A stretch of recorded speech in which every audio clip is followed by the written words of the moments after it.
even when I'm down. Got my head in the clouds and my feet on the ground. I got big dreams, gonna make them true. Yeah, we got big dreams here in the Genius Lab, and we want to help you realize your greatness. So you came to the right place.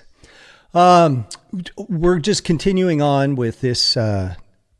Sorry, I got my headphones are giving me a problem.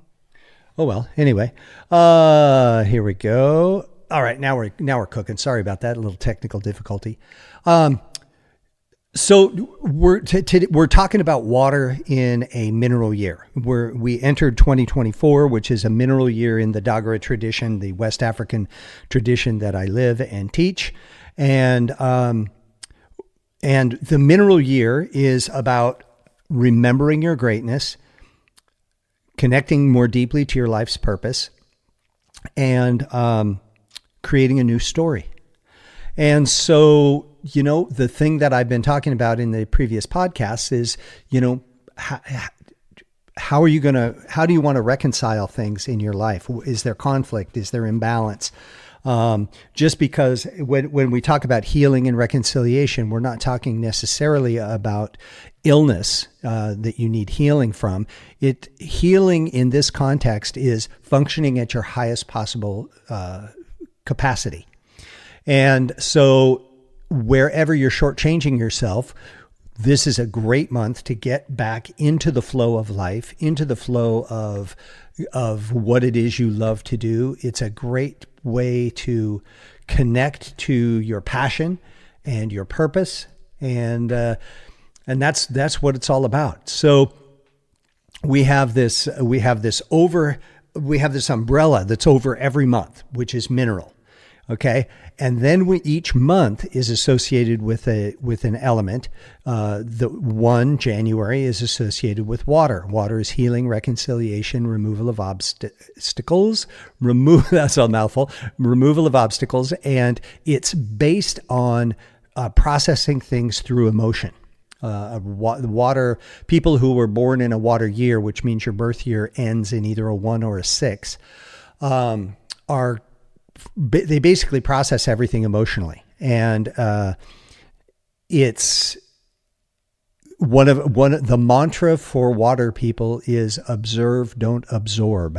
Okay. Because a lot of them pride themselves on being empaths and channeling other people's energy and healing through their own body and through their own psyche. And that's not healthy. I know some of you might disagree, which is fine. But there is nothing that is helpful about processing someone else's shit through your body. Observe, use that sensitivity to help bring a solution, but help that person to heal themselves, not run it through you, because the real truth is you're not going to heal anybody. Okay, you're going to feel it and you're going to have this dynamic emotional experience, but it's not going to do anything to the person who actually needs it. So use your sensitivity to help people find the solution to what it is that they're needing. So today I want to ask a question, because we're in the third week. We've talked about healing. We've talked about functioning at your highest possible capacity. We've talked about how important water is to get you into the flow of life. And today I want to ask you about reconciliation. What in your life needs to be reconciled? Now, when I say reconciled, when I first thought of this, I'm thinking reconcile means there's something separated that needs to be brought back together. And that is a definition of reconciliation. That is one part of it. I looked it up in the dictionary and on a dictionary website, and it said the restoration of friendly relations. And then another one that was interesting was the action of making one view or belief compatible with another. Reconciliation is about bringing things together. And, people who are in the flow of water, these people are usually peacemakers. And whether they're actually their birth year, is a water birth year or not. Sometimes people just have a propensity towards healing. They have a propensity to a sensitivity towards the people's emotional state and their own. And they're the ones with the ability to reconcile differences when there's conflict in the village, in the context of the Dagara people, or if we look at our own society, there's a lot of conflict going on. And we need people who are sensitive to that water energy to help bring that flow of reconciliation. We have to start with ourselves. What needs to be reconciled in your life? Where have you been out of balance? I talked in the last podcast about karma, and if that's a part of your model, there's most of the time it's like, yeah, that guy really got what was coming to him. That's karma for you. But there's also the good kind of karma. Like when you do really good things that nobody notices, the universe goes, I got your back, and you will be rewarded for that, because we got to balance the books. We got to keep the energy. We got to keep the energy flowing. And so the other aspect of karma is that when you have gone above and beyond the call of duty, there's a reward. There's a call and response. There's reciprocity to keep the universe in balance. So look at your life and look, is there conflict? Is there conflict, inner conflict? What are you at conflict with yourself about?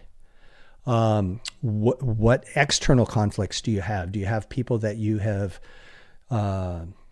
maybe not been very nice to, or and you need to make it right? A water month or a water year is great, and it's going to be a while before we get a water year. So 2026 will be our next water year. So you might as well do it in a water month.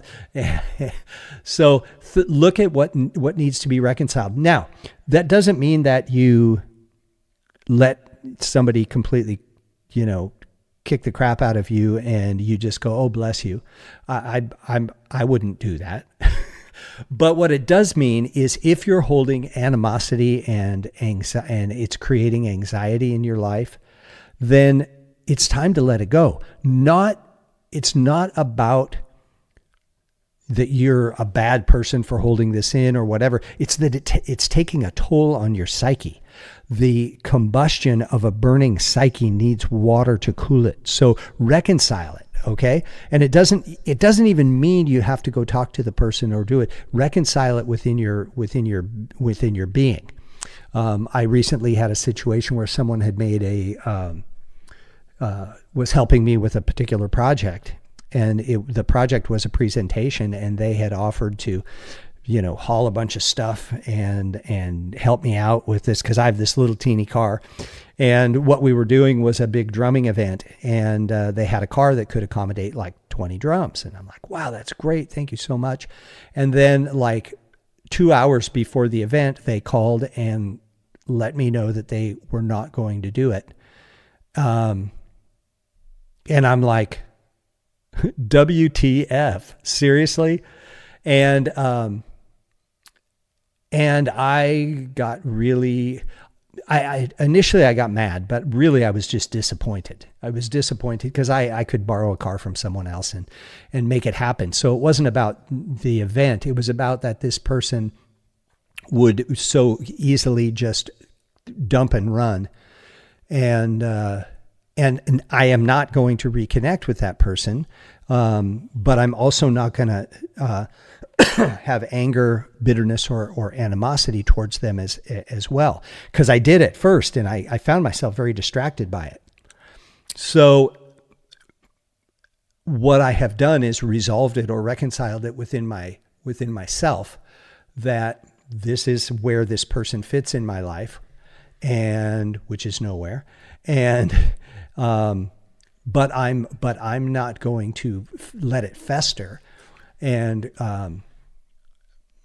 create an imbalance within my own energy field. It's just cut and run. Okay, fine. This is not in alignment with who I want to be associated with.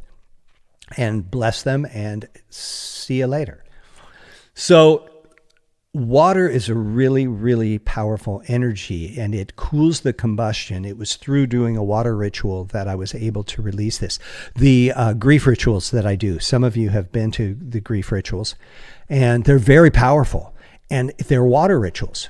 This is where we let water cool the combustion of our burning psyche that is about events in our life, maybe things that have happened to us, people who have been unkind to us, places where we've been unkind and we've created emotional turmoil for ourselves. I mean, God, I've throughout my life, there's been times I have this tendency to, I've been called a bridge burner more than once. And you know, my astrology friends, bless their heart, they go, dude, it's just because you're a Scorpio, you know, you got the stinger and you can't help yourself. Well, I probably can help myself.